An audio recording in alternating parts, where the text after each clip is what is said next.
What do you want me to say about the moment that we're in, kind of on the other side, maybe of a pandemic? Maybe. My favorite word of 2020 and 2021 and 2022 is maybe. Now I got that maybe faith, that it may be this or it may be that. And the problem is, as a leader, people want answers, and we don't have any right now.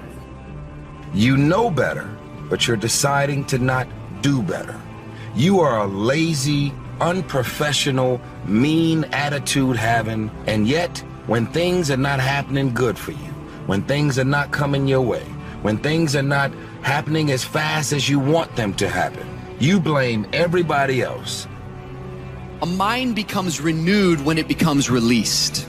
Many of us, our mind is held hostage by the enemy, and many of us, we find ourselves being attacked all day long. But if we're going to renew our mind, the result is that our mind becomes released. You know, to be honest, I get a little bit tired of people throwing the God told me word around.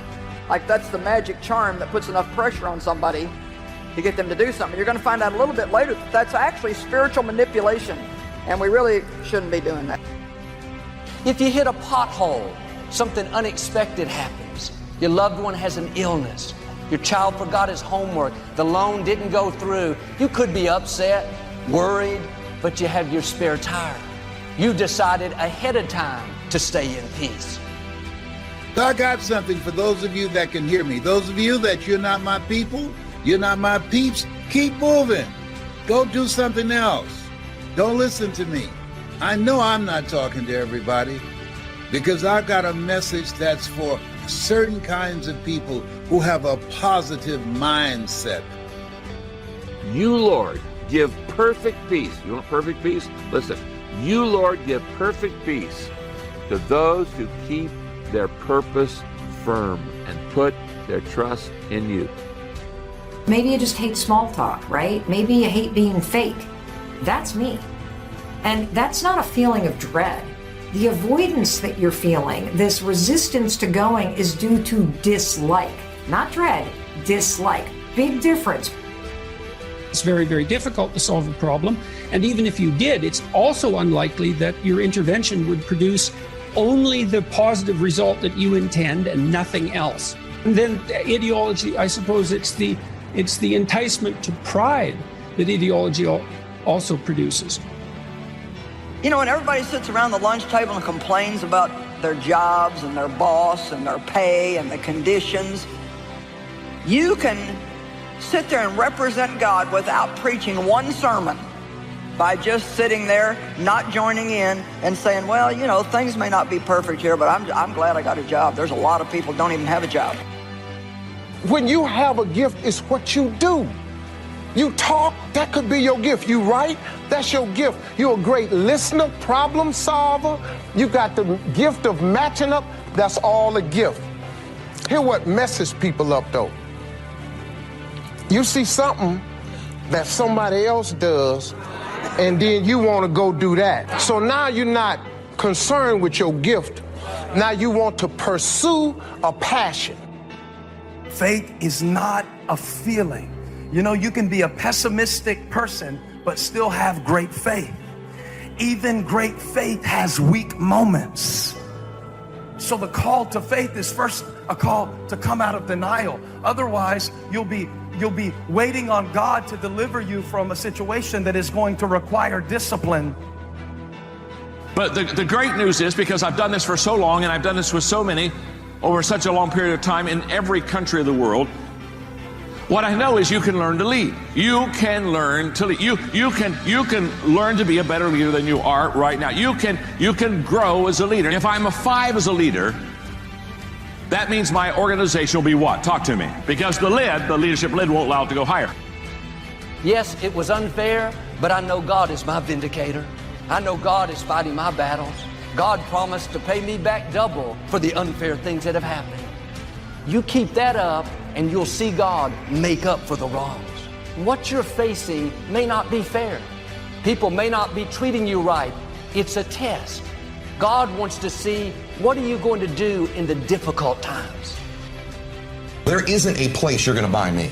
You can't get me. There's not a stop, a place, a destination where you're going to get me to relent, to quit. I want to improve. That doesn't mean I don't struggle with my motivation from time to time. Doesn't mean I don't get confused or down. Of course I do, but I'm not for sale. You can't buy me. And you know this too. We see friends of ours, even guys in their 60s, said they sold their company for blah, blah, blah, and now they golf 9 days a week or whatever. You know, that's fine, but they're for sale. They were bought. You were bought. You were for sale. I'm not for sale. A lot of people have that. They're scared. They're scared of complications. They're scared of failure. Failure is a big one that people are afraid of, but failure is one of the most important things you could ever have as far as like the motivation to do things differently. One of the reasons why I think that I'm good at friendships and relationships is because I've failed at them in the past. One of the things that I'm good at comedy is because I've bombed on stage. One of the reasons why I'm good at work is because I've been a shitty worker. I want to tell you something else, and I want to make this clear. Don't just listen. Don't just listen. Do. I'm not just talking. So you know, I'm not just talking. I'm doing. And I don't want you to just listen. Put this information to work.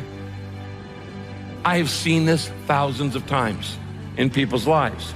You don't minimize it. You don't rush to feel better. To get past your failure, you've got to go through the failure. Examine your own conduct. And what you do is you look and you say, what was I good at each stage in my life? And what did I enjoy doing at each stage in my life? Here are the two things. I'm good at it and I enjoy doing it. As is the case in life, you're always going to be growing. And when you hit new chapters in your life, it's really important to be deliberate and mindful about the people that you spend time with and who you surround yourself with. Does that mean you got to ditch your high school friends? Absolutely not. But it might mean that you shouldn't spend as much time with them. Pessimism, the deadly disease of always looking on the bad side, the problem side, the difficult side, checking all the reasons why it can't be done. The poor pessimist leads an ugly life. He doesn't try to figure out what's right. He tries to figure out what's wrong. He doesn't look for virtue. He looks for faults. And when he finds them, he's delighted. How ugly. Now, I'm always glad when God gives me reminders like this, because complaining is something that we just automatically do every time we have an inconvenience.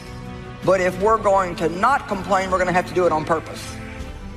But I don't think that we realize how truly dangerous complaining is. You've all been given something. Some of you all, your friends come to you with their problems. That's a gift. Some of you know how to network. That's a gift. Some of you all connect the dots at your church. Some of you all have organizational skills. Some of you all are better bakers than the other ones. Some of y'all are great florists. Some of you have argumentative skills, should go be a lawyer, something like that. So I pray and I ask God to do the things that I think I should want him to do, but by bypassing my motives, I do not engage my heart, my emotions, and my will. Ask the question, what is it you want? If you don't understand that you are a citizen of the kingdom of heaven, which is not earned, but it is given, which is not achieved, but it is received.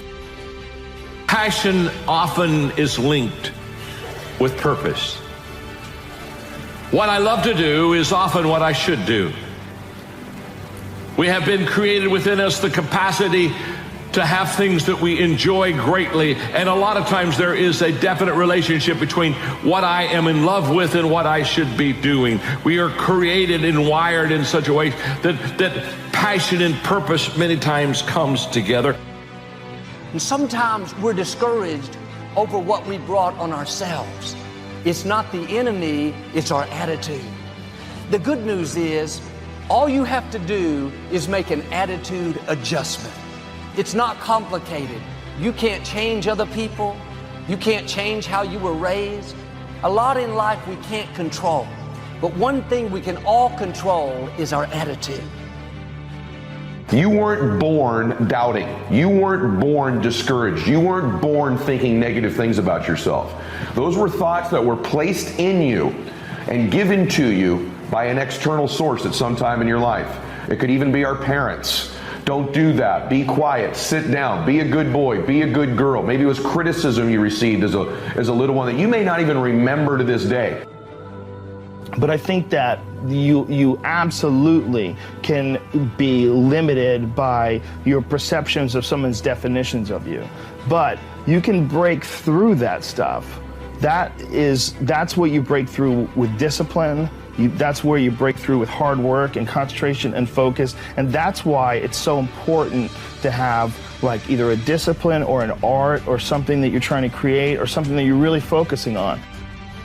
If you have an excuse, right? Same thing with you as an individual human being. With you as an individual human being. If you got some excuses that you can throw out there that you can say, I had no control over that. But then you know what? You say, okay, what are my contingency plans? What could I have planned differently? Let's eliminate those excuses. Take ownership of your freaking life. Conflicting values in your life cause tension. Unclear cause confusion. Conflicting values cause tension. False values create deception. And the wrong values create dysfunction. You learn by doing. And when there's a problem in your car, so let me get under the hood here, I'll figure it out, and here's the carburetor and all. No, I don't need a manual. What do you think? I'm a man. I'm not just, let me play around here, okay? Whatever it is that you're facing that's making you feel overwhelmed, first start with how important it is to be a realistic optimist. So there's a surrendering to what's so, but you're going to stay very optimistic and positive and know that everything that you think and do is in your control, and that when you know that your behavior matters, it gives you a sense of empowerment that's proven by research. Super duper important. And if you'll be a better observer,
of the winners and the losers, those that are doing well and those that are falling behind.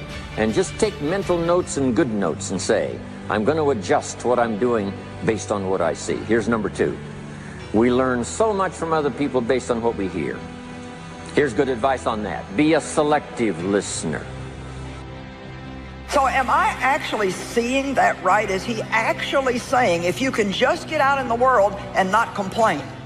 That's it. Just if you can just get out there and get through the day and don't complain, then man, the world is such a mess that you are going to just seem like this bright light in the midst of all the darkness that's going on out there.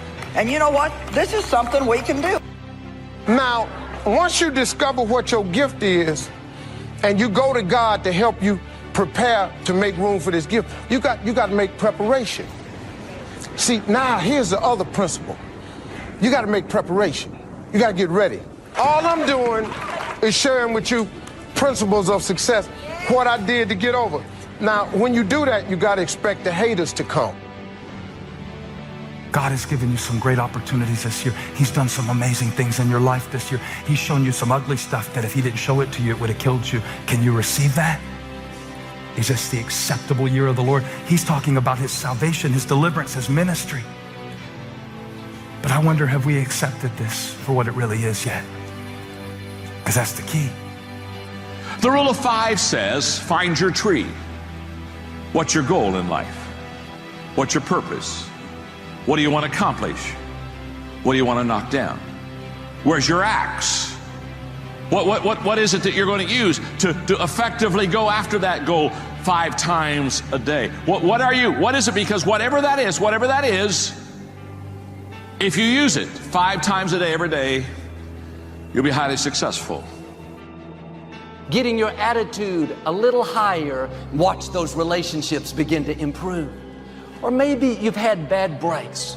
Life hasn't treated you fair. And it's easy to get sour, go around with a chip on our shoulder, focus on what's wrong. That's a nose down attitude. You're choosing the direction you're going to go. Why don't you tilt it a little nose high?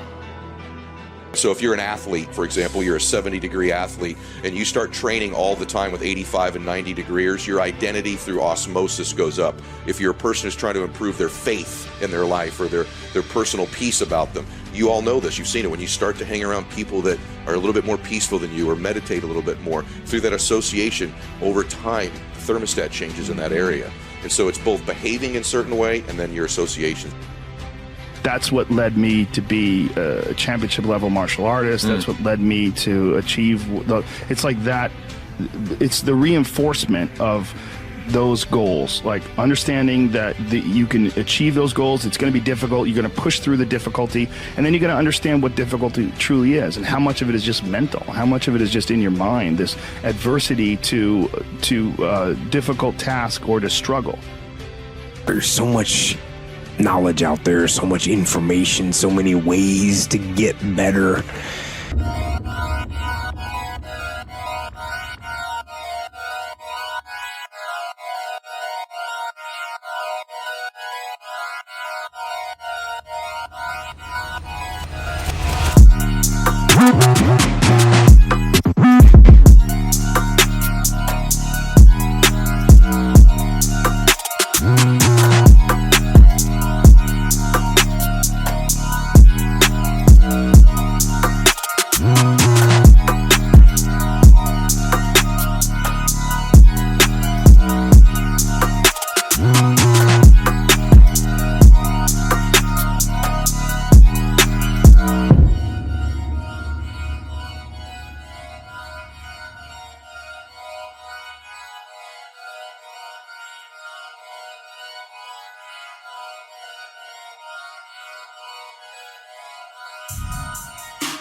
And we make so many mistakes.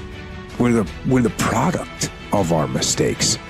And oftentimes the lesson is sitting there right in front of our face. It's there to be learned, but we miss it, or we don't pay attention to it, or we think we know better until it punches us in the face.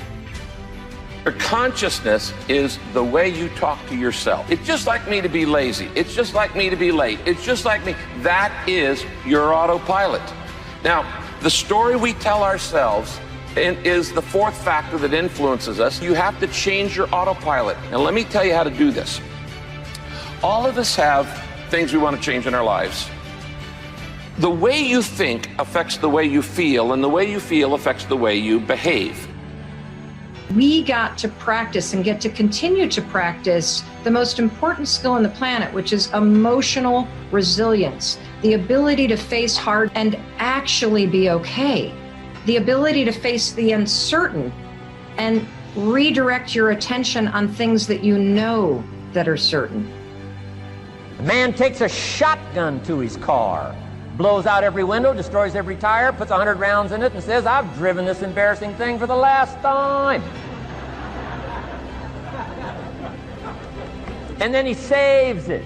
He saves it.